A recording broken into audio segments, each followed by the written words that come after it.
This is going to be a proper makeover. The new layout, wallpaper, lots of DIY and everything else. I hope you enjoy.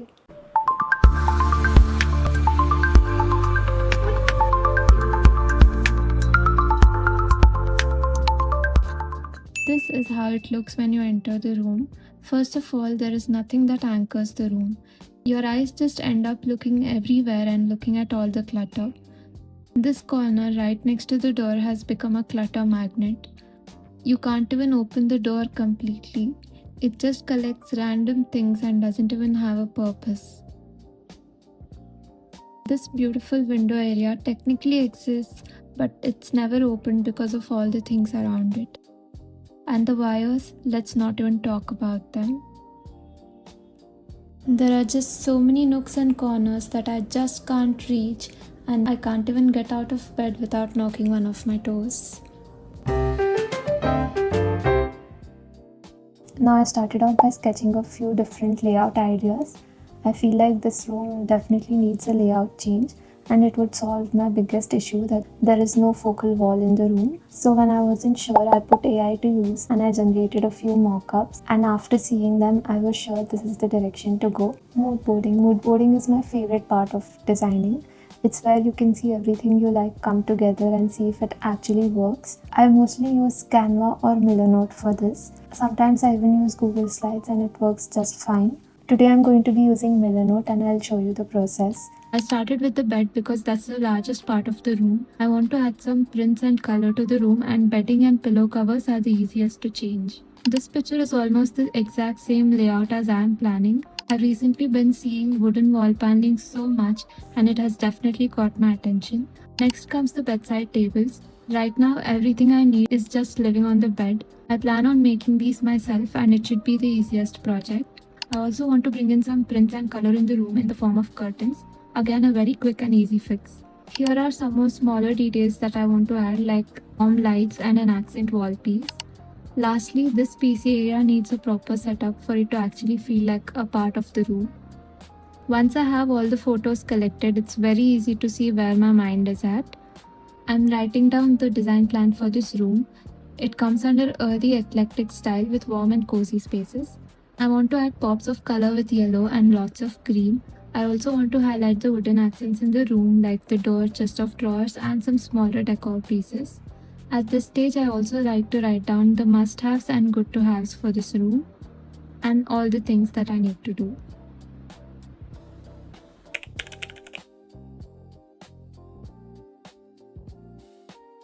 I started the day off with moving everything around and trying a few different layouts. Obviously, I couldn't move all this heavy furniture alone, so we have some help today. The amount of clutter in this room is unbelievable. Once we started moving things out, we realized how big the room actually is. I really need to make better use of all the space we have. This is the first layout that I was sure would work, but it didn't feel right. It came with the same problems that we had previously, like I couldn't open the window. The second try was okay, but it felt unnecessary. Eventually, I moved the table back to where it was, but just centered it to the wall. This gave enough room around all the furniture, and now I can reach every corner of this room without any struggle.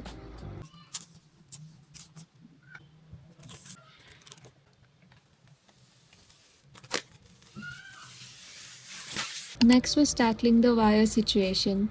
I've tried organizing this in so many ways, but it always ends up in a mess. This time I ordered this organizer that is meant to keep all this extra wire inside, and it is actually big enough with ventilation on all the sides. So there is no harm in using this. Once this was done, although it took us 3 hours, the room already felt so much cleaner.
It's a new day, and I want to start off with another major change in this room, that is wallpaper.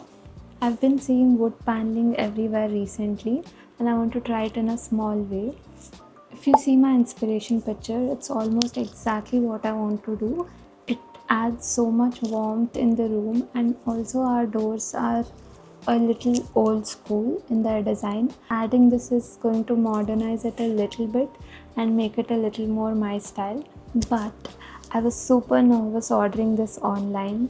The wood in our house has a very rich red undertone, and I almost matched it perfectly. It's as close as it can get. First, I measured the section of the wall I wanted to cover and marked the same size on the wallpaper.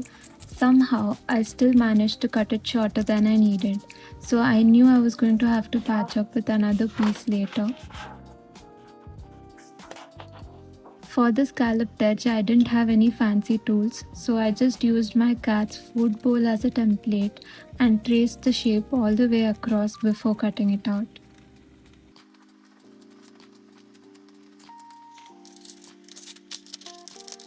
Once that was done, I started applying the wallpaper to the wall. I tried to cover the switchboard using the same piece, but that didn't really work out. The wallpaper turned out to be a little thinner than I expected, and it started crumbling and tearing while I was trying to cut around it. So that part got slightly messy.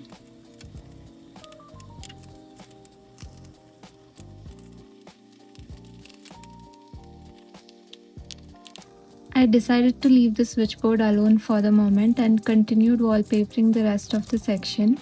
Once the main piece was up, I actually loved how it looked, so I continued to add another strip at the bottom to fix the length issue. I patched up a few small gaps near the door and somehow managed to cover the switchboard with another piece afterwards. All this worked out only because of how forgiving the pattern of this wallpaper was. Couldn't really tell how many other patches I made as long as the wood grain was in the same direction.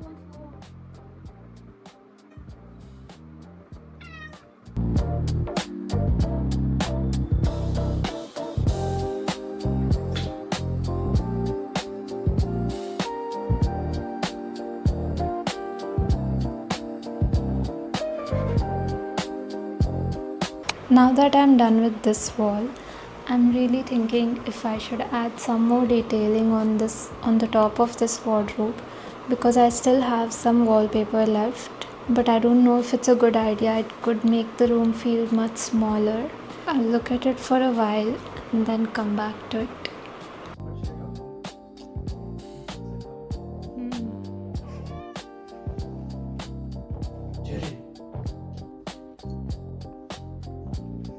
I'm ready to move on to making curtains. Curtains can get really expensive, and I didn't find anything that I liked, so I decided to make them on my own. I already have the fabric that I think is perfect for it, and I couldn't find anything that I could buy online. I have this yellow kalamkari fabric that I think is going to be perfect for this project. For the curtains, I quickly wanted to explain what I was doing because the measurements matter a little here. My window is about 7 feet, which is roughly 215 centimeter. So that was the base length I needed for each panel. To finish the bottom hem neatly, I added about 2 inches. At the top, I wanted that frilly gathered look, so I added about 5 centimeter for the frill and another 5 centimeter to fold over and create the loop for the curtain rod. Once everything was measured and cut, I pressed all the seams and pinned them in place because I wanted the finished look to be really clean.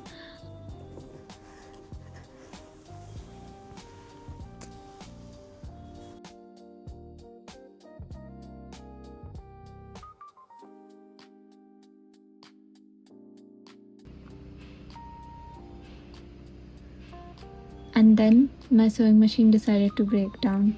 I somehow managed to fix it and kept going and stitched the top first. But when I checked the panel afterwards, I realized I'd made a mistake somewhere along the way and the curtains had turned out to be a few inches shorter than they were supposed to be. Clearly, not my best day measuring. At that point, I just tried to fix it as much as possible and kept going. By the end of the night, I managed to finish sewing both the curtain panels, and that was enough. It's all the extra on the top. That's what you measure.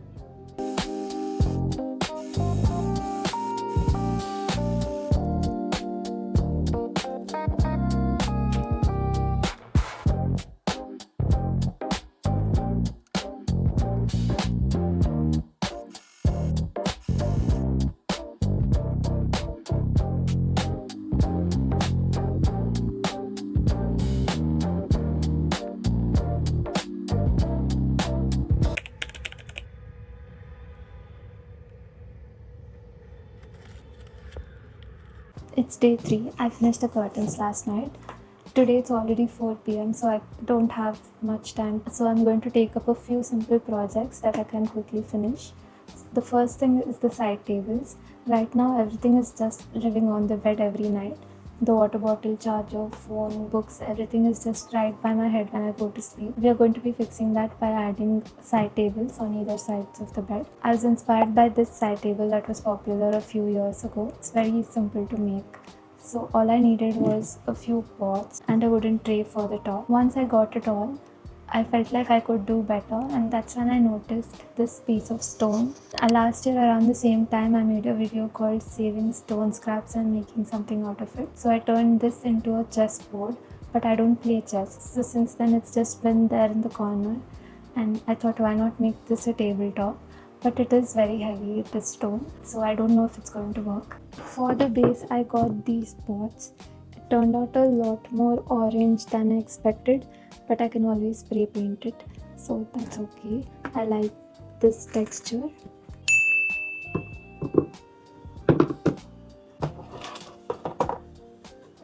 Our bed is quite tall, so if I have to match it perfectly, it should be around 50 centimeters, but this whole thing is coming to around 41 centimeters. So I put these two plates that come with the pot together, just with tape for now. And it is giving me around 48 centimeters, which is okay, and it looks quite good.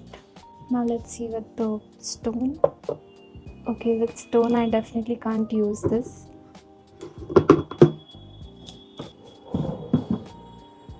It is surprisingly sturdy, but it is only 42 centimeters, which is okay. I'm fine with that.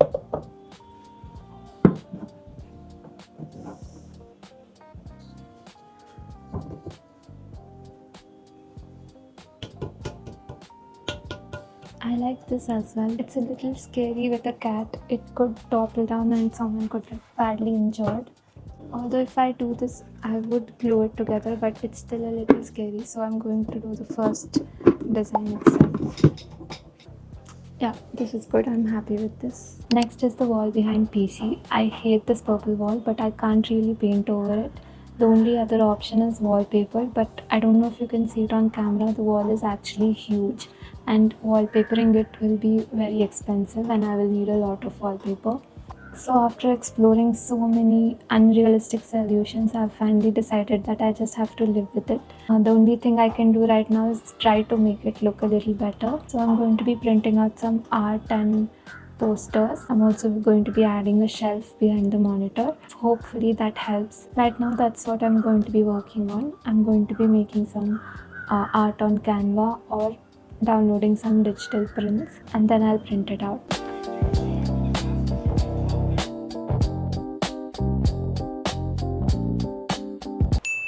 Before wrapping up for the day, I ended up doing one more unplanned DIY. Instead of throwing this cardboard box away, I decided to turn it into a shelf. For that, I'm using these no-drill wall hooks. I'm basically hammering them into the wall from the inside of the box, so the nails hold it in place while the box itself looks like a floating shelf. I used 2 of them for stability, and honestly it feels much stronger than I expected. Once that was done, I closed the box to see if the idea actually worked, And it did. The plan is to cover the outside with the same wallpaper I used earlier, so it ends up looking like a wooden floating shelf. This is only halfway through the makeover. Next week, I'm finishing the rest of the room by transforming a glass vase to look like a ceramic, building this ornate frame for the wall, and making a custom throw pillow. I'll also be adding the final lighting, finishing the gallery wall. The final result looks completely different from where this room started. So I hope to see you next week for the final episode. Thank you for watching. Bye bye.